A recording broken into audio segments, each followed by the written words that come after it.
Alhamdulillahi Rabbil Alamin. Assalamualaikum warahmatullahi wabarakatuh.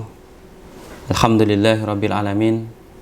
Alhamdulillahi nahmaduhu wa nasta'inuhu wa nastaghfiruh. Wa na'udzu billahi min syururi anfusina wa min sayyiati a'malina. May yahdihillahu fala mudhillalah wa may yudlilhu fala hadiyalah. Asyhadu an la ilaha illallah wahdahu la syarikalah wa asyhadu anna Muhammadan abduhu wa rasuluhu la nabiyya ba'dah. Qala Allah Ta'ala fil Qur'anil Karim. A'udzu billahi minasyaitonir rajim. Bismillahirrahmanirrahim. Wa aqimus shalah wa atuz zakah warka'u ma'ar raki'in. Kaum muslimin dan muslimat dimanapun berada, alhamdulillah pada kesempatan kali ini saya akan menyampaikan tentang ZIS, yakni zakat, infak, dan sedekah. Insya Allah kita akan menyampaikan pengantarnya saja dan beberapa yang ayat-ayat yang berkaitan maupun hadis-hadis yang berkaitan dengan ZIS tersebut. Berbicara masalah zakat merupakan salah satu rukun Islam sebagaimana yang terdapat dalam hadis arba'in yang diriwayatkan oleh Muslim. Bunyal Islamu ala khamsin, syahadati an la ilaha illallah wa anna Muhammadar Rasulullah, wa iqamis shalah wa ita'iz zakah wa hajjil bait syam Ramadan. Nah, di sini zakat merupakan salah satu dari rukun Islam yang memang hubungannya yaitu antara hablum minan nas dan hablum minallah. Kalau kita berbicara rukun Islam yang lainnya, itu menyangkut tentang hubungan kita dengan Allah saja. Tetapi kalau berbicara malah zakat, masalah infak dan sedekah, itu ada yang namanya berhubungan dengan sesama manusia, gitu ya. Namun juga langsung berhubungan dengan Allah Subhanahu wa taala. Nah, di hadis tadi di situ dibunyikan setelah sholat, sama dengan di muqaddimah tadi saya sampaikan wa aqimus shalah wa atuz zakah warka'u ma'ar raki'in. Banyak sekali ayat-ayat yang menerangkan tentang zakat, gitu ya. Nah, untuk itu Bapak Ibu sekalian dimanapun kita berada,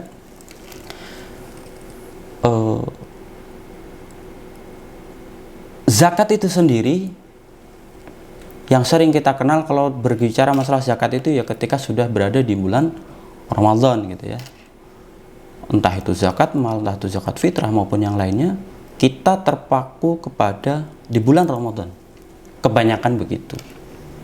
Namun perlu kita pahami bersama bahwa kalau di bulan Ramadan ini identik dengan menunaikan yang namanya zakat fitrah, gitu ya. Zakat yang memang hanya dilaksanakan setahun sekali, gitu ya. Yaitu ketika berada di bulan Ramadan, yaitu yang dibayarkan sebelum sholat Idul Fitri, gitu ya. Nah, ini berkaitan dengan yang namanya zakat fitrah. Bagaimana dengan zakat mal, gitu ya, atau zakat harta, emas dan lain sebagainya, gitu ya. Nah, kalau berbicara dengan berbicara dengan zakat mal, maka perlu ketahui bersama yaitu ada yang namanya haul dan nisab, gitu ya. Haul dan nisab, yaitu ada waktunya dan ada kadarnya, gitu. Waktunya jelas, yaitu setahun. Setahun di sini yaitu tahun Hijriah, gitu ya. Tahun Hijriah bukan tahun Masehi. Makanya kebanyakan dari kita itu menunaikan zakat mal itu ya supaya enak mengingatnya biasanya di bulan Ramadan, gitu ya. Di bulan Ramadan. Nah, kadarnya berapa sih gitu ya? Yaitu 85 gram emas. Setaranya begitu. Jadi Bapak Ibu sekalian, ketika kita memiliki simpanan harta gitu ya, yang setara dengan kadar emas gitu ya. Misal kalau kita punya uang nilainya udah di atas 60 juta gitu ya, yang memang mengendap tersimpan selama setahun hijriah ya, sekali lagi tahun hijriah, misalnya dimulainya kita nyimpannya di bulan Ramadan gitu ya, berarti sampai Ramadan depan, karena uangnya mungkin malah bertambah terus, tidak berkurang dari itu gitu ya, maka wajib dikeluarkan yang namanya zakatnya. Nanti juga kita coba uraikan juga kenapa sih kok harus berzakat gitu ya, dan kenapa sih harus, kalau misal tidak berzakat kenapa, mungkin bisa juga gitu. Nah juga kalau yang memiliki simpanan emas di atas 85 gram, maka wajib dikeluarkan zakatnya.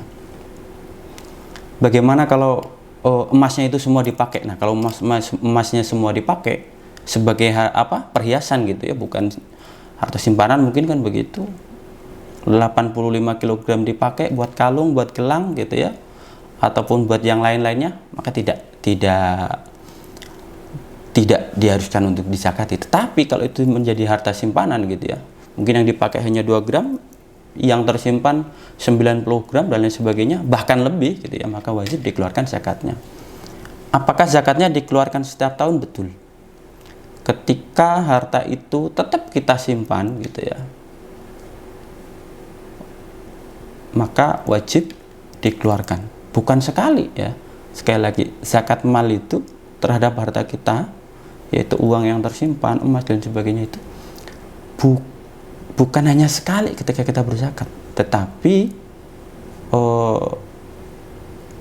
diulang terus ketika memang kadarnya itu masih di atas nisab gitu ya. Oke, yang selanjutnya berbicara tentang infak gitu ya. Apa itu infak dan apa itu sedekah? Banyak yang mengatakan ini hampir sama gitu ya. Tapi kalau berkaitan dengan infak, maka berkaitan dengan barang atau yang kelihatan gitu ya. Tapi kalau berbicara dengan sedekah, yaitu baik yang kelihatan gitu ya, barang maupun bukan gitu ya. Nah, kembali lagi ke zakat. Yang pertama, yang wajib dizakati, perlu ditekankan di sini adalah yang sifatnya thayyib gitu ya, atau halalan thayyib gitu ya, bahasanya begitu. Kenapa kok dikatakan ini harta yang baik gitu ya? Saya sampaikan. A'udzubillahi minasyaitonirrajim. Ya ayyuhalladzina amanu anfiqu min thayyibati ma kasabtum wa mimma akhrajna lakum minal ard gitu ya. Jadi di sini jelas bahwasannya ya ayyuhalladzina amanu, hai orang-orang yang beriman, anfiku, infakanlah, min thayyibat gitu ya, dari sebagian dari hasil usahamu yang baik gitu ya. Bapak Ibu sekalian yang dirahmati Allah, dengan zakat itu ya, yaitu membersihkan harta dan jiwa. Oke ya. Jadi dengan zakat dalam harta yang kita miliki, yang perlu kita perhatikan adalah ada hak orang lain gitu ya. Maka sudah selayaknya kita sebagai umat muslim untuk menyisihkan sebagian, sekali lagi sebagian. Oleh karena itu di ayat yang saya bacakan tadi dalam surat Al-Baqarah 267 tadi, infakkanlah sebagian dari harta yang kita miliki gitu ya. Nah, di sini ya, dengan kita berzakat, sekali lagi saya sampaikan, membersihkan harta dan jiwa sebagaimana yang terdapat dalam Quran surat At-Taubah ayat 103 ya. Hud min amwalihim shadaqatan tutahhiruhum wa tuzakkihim biha wa sholli alaihim inna sholataka syakanul lahum wallahu sami'un alim. Yang artinya, ambillah dari sebagian harta mereka, dengan zakat itu kamu membersihkan dan mensucikan mereka, dan mendoalah untuk mereka. Sesungguhnya doa kamu menjadi ketentraman jiwa bagi mereka, dan Allah Maha mendengar lagi Maha mengetahui. Sekali lagi, dengan zakat tadi akan menenteramkan gitu ya, menenteramkan jiwa orang yang mengeluarkannya. Sekali lagi ya, jiwa orang yang mengeluarkannya. Oleh karena itu, ketika kita setelah mengeluarkan zakat, biasanya para amil itu mendoakan orang-orang yang telah menunaikan zakat. Ajrakallahu fima ataita fabarakan fima abqaita waj'alahu laka tahuran. Gitu ya. Semoga harta yang masih tersisa itu menjadi berkah dan mensucikan. Gitu ya. Bapak Ibu sekalian yang dirahmati Allah Subhanahu wa taala, maka dari itu dengan kita berzakat, kita berinfak maupun bersedekah gitu ya, maka banyak sekali yang terbantu di sana. Karena jelas kalau berbicara zakat itu ada 8 asnaf yang tercover dari uang zakat yang kita keluarkan. Nah, kalau berbicara dengan di Lazisme itu ada yang namanya SDGs ya, hasil muktamar di Makassar itu beberapa rekomendasinya yang memang untuk menjadi asnaf yang harus disalurkan gitu ya, udah dikembangkan. Oke, bapak-bapak, ibu-ibu, hadirin sekalian, kenapa zakat, infak, sedekah ini harus kita keluarkan? Sebenarnya kan begitu. Kalau misal saja Bapak Ibu, ketika sudah kita hitung baik berdasarkan haul maupun nisabnya, tetapi belum mencukupi ya, belum mencukupi, maka tidak salahnya bagi kita untuk bersedekah. Tapi kebanyakan juga begini Bapak Ibu ya, jamaah sekalian, banyak kita bersedekah ke sana kemari gitu ya. Kita bersedekah, bahkan kalau dihitung-hitung ya, sedekahnya itu melebihi dari zakat gitu ya. Tetapi karena niatnya bukan untuk berzakat gitu ya, apakah ini sudah terhitung sebagai sudah berzakat? Begitu. Misal ya, kita memiliki uang 100 juta tersimpan di bank gitu ya. Berapa zakat yang harus kita keluarkan? Maka ketika dihitung-hitung zakat kita kurang lebih 2.500.000 ya. Tapi karena kita tidak pernah dihitung, kita sering aja ketika orang ngasih sumbangan kita kasih gitu ya. Ada kegiatan apa kita kasih gitu ya. Bahkan nilainya jauh lebih, misal sekitar 3 juta. Tetapi karena niatnya itu bukan untuk zakat, maka tidak menggugurkan kewajibannya berzakat. Nah, oleh karena itu Bapak Ibu sekalian, perlu bagi kita mulai menghitung gitu ya, sebenarnya saya udah wajib zakat apa belum? Begitu. Ya, kalau kita udah wajib zakat, maka keluarkanlah gitu ya. Wajibnya itu keluarkan. Sama dengan sholat gitu ya. Jangan sampai ketika kita sholat lail yang begitu banyak tetapi subuhnya tidak sholat, maka tidak sama sekali sholat yang banyak rakaatnya di sebelum kita sholat subuh, maka tidak akan menggantikan sholat subuh. Sama halnya dengan zakat ya, sama halnya dengan berzakat Bapak Ibu. Jadi sekali lagi saya menyampaikan bahwasannya keluarkan yang wajibnya, setelah itu baru sunnah. Tetapi kalau belum sampai wajibnya, ya sunnah terus, nggak apa-apa begitu ya. Nah itu Bapak Ibu sekalian. Nah, di sini sebelum saya akhiri, pembahasan ini memang cukup panjang kalau kita berbicara masalah zakat, infak dan sedekah. Ayatnya pun begitu banyak yang menguraikan tentang itu, ya. Sekali lagi Bapak Ibu, ketika kita menginfakkan hartanya di jalan Allah, maka yakinlah bahwasannya di situ akan dilipat gandakan, ya. Sebagaimana yang ada yang tertuang dalam firman Allah Subhanahu wa taala dalam surah Al-Baqarah ayat 261, perumpamaan nafkah yang dikeluarkan oleh orang-orang yang menafkahkan hartanya di jalan Allah serupa dengan sebutir benih yang menumbuhkan 7 bulir, pada tiap-tiap bulir 100 biji. Allah melipat gandakan ganjaran bagi siapa yang Dia kehendaki, dan Allah Maha luas karunia-Nya lagi Maha mengetahui. Nah, Bapak Ibu sekalian, jadi harta-harta yang kita keluarkan itu, yang kita infakkan di jalan Allah, maka Allah akan melipat gandakan. Jadi Bapak Ibu sekalian, harta kita yang sesungguhnya ialah harta-harta yang kita keluarkan, yang kita infakkan, yang kita sedekahkan, yang kita titipkan kepada anak-anak yatim, yang kita kasihkan kepada orang-orang yang sedang menuntut ilmu, yang kita titipkan kepada fakir miskin. Nah, itulah harta-harta kita yang dinamakan harta abadi sebenarnya, yang akan kita jumpai di hari yang akan datang.